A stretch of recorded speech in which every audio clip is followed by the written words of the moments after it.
एक ऐसी रानी जो न चल सकती है, न अपने हाथों से खाना खा सकती है, न अपनी जगह से हिल सकती है, फिर भी हजारों सेविकाएं दिन रात उसकी सेवा करती हैं, उसे खाना खिलाती हैं, उसकी मालिश करती हैं। लेकिन जिस दिन ये रानी एक छोटी गलती कर बैठती है, वही सेविकाएं उसे खाना देना बंद कर देती हैं और उसे भूख से तड़प तड़प कर मरने के लिए छोड़ देती हैं।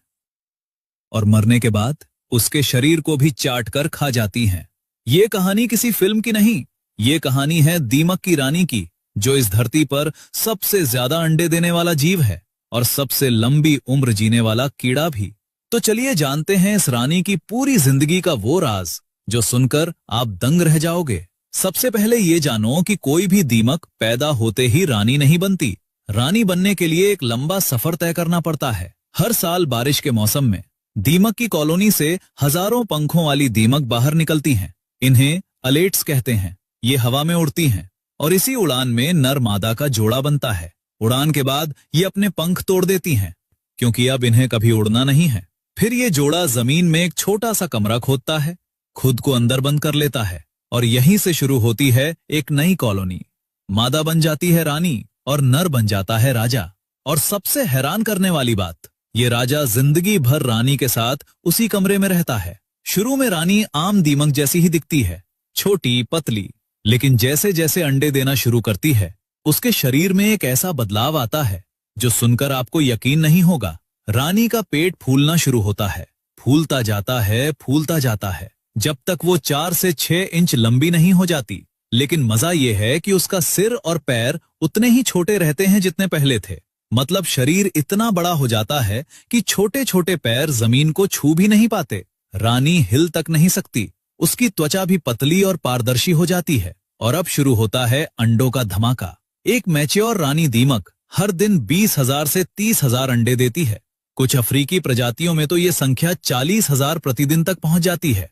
अगर हिसाब लगाओ तो पूरी जिंदगी में एक रानी 10 करोड़ से भी ज्यादा अंडे दे सकती है। ये इस पूरी धरती पर किसी भी जीव की सबसे ज्यादा प्रजनन क्षमता है। अब इतने अंडे देने वाली रानी को सपोर्ट कौन करता है? जवाब है वर्कर दीमक, जो रानी की सेविकाओं की तरह काम करती हैं। ये वर्कर दीमक रानी के चारों तरफ 24 घंटे तैनात रहती हैं।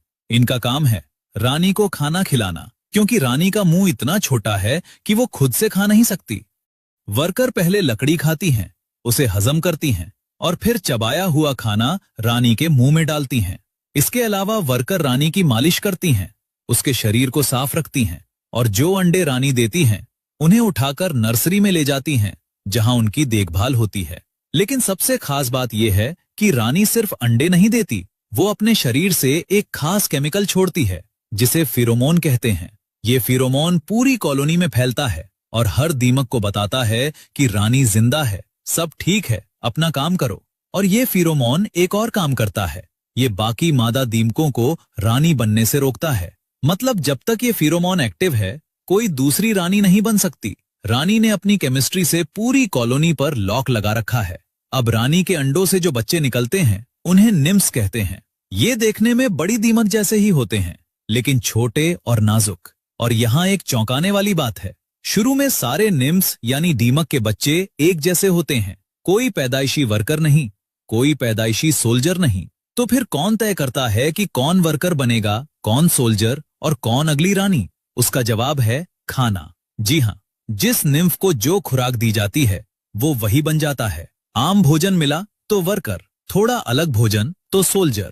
और अगर किसी निम्फ को विशेष भोजन और मालिश दी जाए तो वो भविष्य की रानी बन जाती है।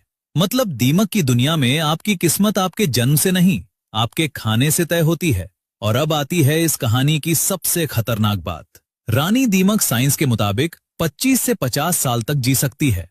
ये किसी भी कीड़े की सबसे लंबी उम्र है। वो चिंपैंजी से भी ज्यादा जीती है।